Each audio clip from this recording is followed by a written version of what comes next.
Turn the lights back on. Wow. Retro electro tech. When real audio ruled the world.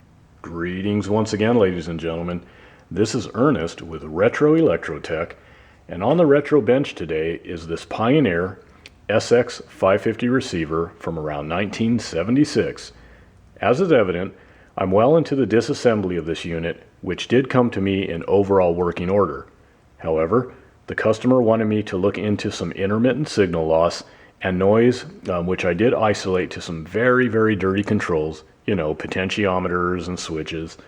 As such, this unit requires some fairly extensive disassembly of the control panel to access and remove the pots in order to provide the proper cleaning and relube that's ultimately needed, in this case, to correct the issues mentioned. Now keep in mind, that's if the pots or switches in question aren't worn past the point of no return or otherwise defective and in need of replacement.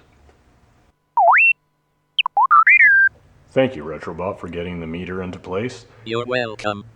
So, to be assured of success after the servicing of problematic pots, and of course before reinstallation, I utilize the trusty old analog meter here, and I sweep through a pot's range repeatedly looking for any erratic, jittery, intermittent, or otherwise atypical movement of the needle.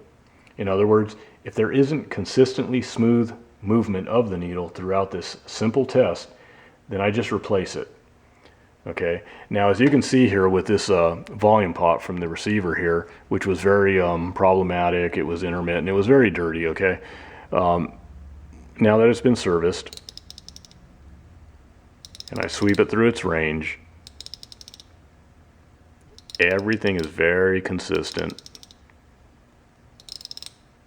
and very smooth, okay? And this is where an analog meter shines, or at least one area where an analog meter shines. This is more difficult to assess, of course, on a DMM because you have all the digits bouncing around and all that, whereas you can just see the nice, smooth swing of the needle with this analog meter.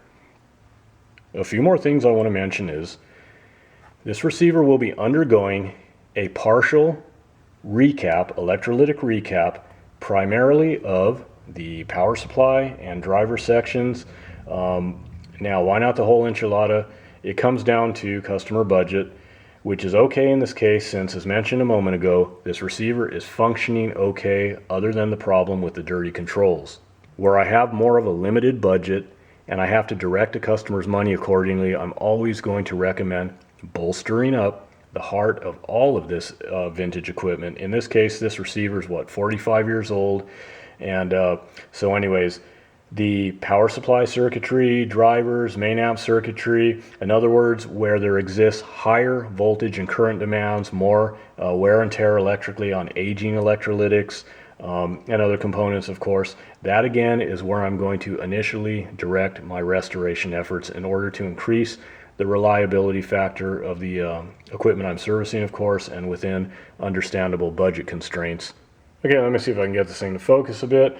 Before moving on, I'm going to mention in regard to electrolytics that during my initial and safe power up with a variac and current limiter, I noticed that the electrolytic previously in this position here was getting as hot as a fox in a forest fire, so I pulled it and had to do so before I could continue with my function testing and my inspection.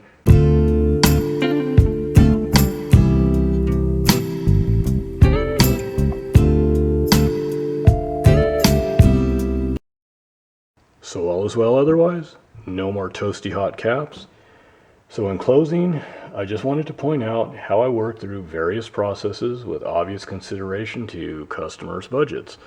So I'm going to start getting these pots and switches wrapped up, as well as the partial recap of critical areas that I already mentioned, and get this receiver all put back together. Now, since I didn't cover the disassembly, I will be going over the reassembly and final audio testing. In addition to that, I forgot to mention that I'm going to be installing new dial lamps and also a stereo indicator lamp. The multiplex circuitry is fine with that, it's pulling in stereo, but the lamp is is done. So anyways, that's that. So till then, you know, you guys take care of yourself. You know, keep your heads up and try to find the joy in the things that matter, and you know, even within these crazy times. So till next time, ladies and gentlemen, you know, keep on rocking and keep the tunes going, and remember, it's all about peace, love, rock and roll, and of course, vintage audio.